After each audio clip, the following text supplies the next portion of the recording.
Winnie the Pooh meets Gopher.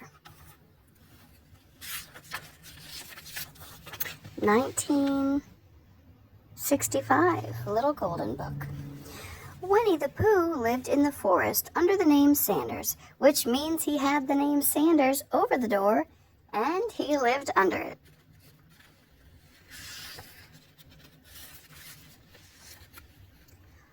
One day, when Pooh was sitting resting, his clock chimed.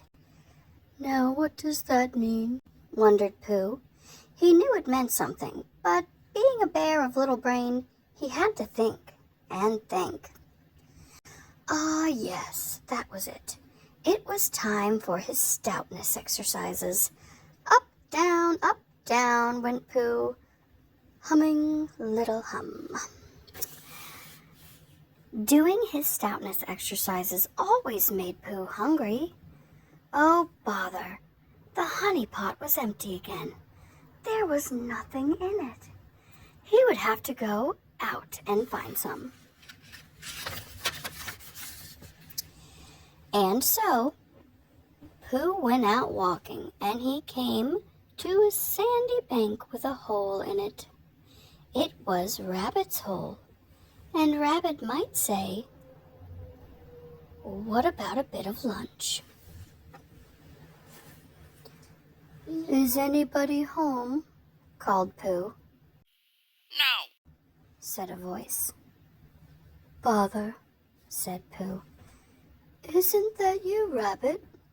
"No," said the voice. Pooh stuck his head in the hole.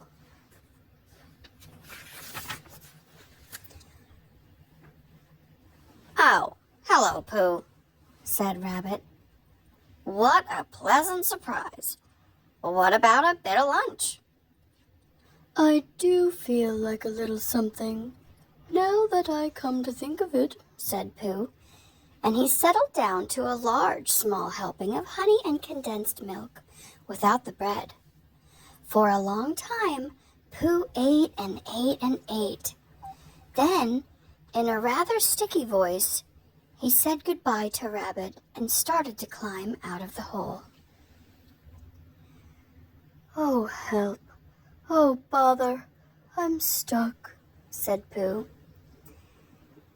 "It all comes from eating too much," said Rabbit, and he started pushing, but it was no help. "It all comes from not having front doors big enough," said Pooh.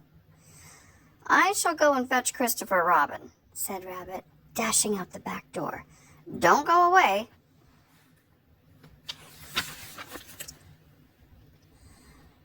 "I say, are you stuck?" said Owl, who landed nearby. "No, I'm just resting and thinking," said Pooh. Owl looked at him closely. "You, sir, are stuck," he said. "This situation obviously calls for an expert." "Here I am," said Samuel J. Gopher, "an excavation expert at your service." Gopher strutted around Pooh, poking and prodding. Hard digging. Danger of a cave-in. Need planks for bracing. Big job. 2 or 3 days.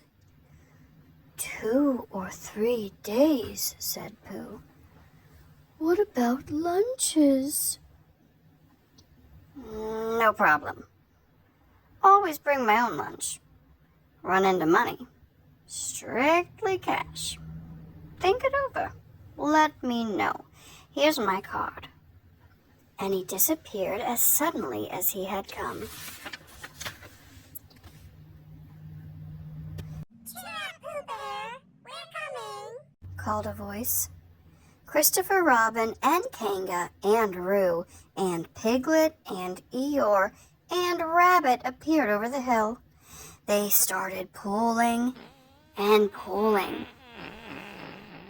"There's only one thing to do," said Christopher Robin at last. "We'll have to wait until you get thin." "Might take weeks, or even months," said Eeyore sadly. And no meals, said Christopher Robin. And so there was Winnie the Pooh, half in and half out of Rabbit's hole. Night fell and rain fell, and when Pooh got wet, Rabbit and the others had to wring him out. They sang him sustaining songs and tried to cheer him up, and Pooh tried not to think of eating. Then they all went home and Pooh was left alone. I still think I could blast you out of there, said Gopher, appearing suddenly. You are that stuck-up bear, aren't you? He added. Said Pooh absently, eyeing Gopher's lunchbox.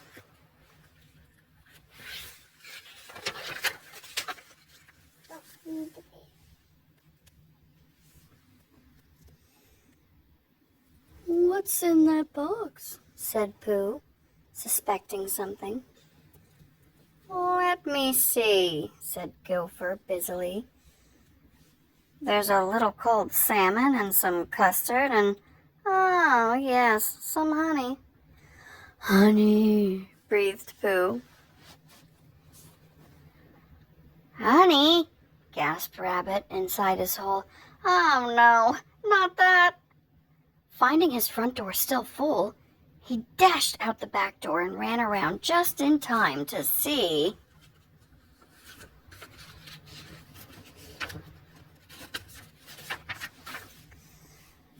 Gopher politely handing Pooh a fat jar of honey. Stop it at once, said Rabbit, snatching away the jar. Not one drop. but Rabbit, I wasn't going to eat it, said Pooh in an offended tone of voice. only taste it. I will taste it, said Rabbit grandly. You are in a predicament. No tasting, no eating, till you are thin. Thoughtfully he tasted the honey, then gave the jar back to Gopher. Very good, in fact, not bad at all. But not for Pooh Bear.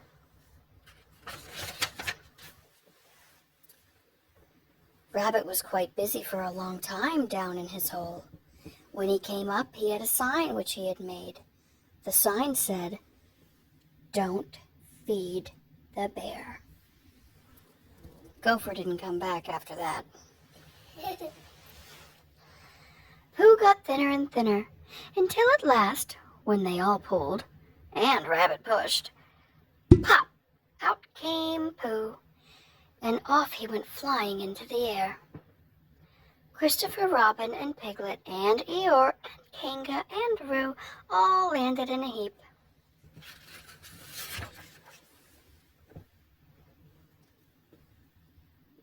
Where is he? Said Rabbit, looking out from his front door at last. Stuck again, said Eeyore sadly. Don't worry, silly old bear, said Christopher Robin in a loving voice. Oh, we'll get you out.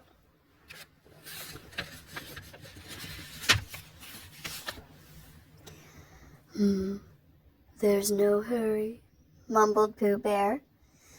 this is the kind of tree and the right kind of bee. What a happy ending for Pooh.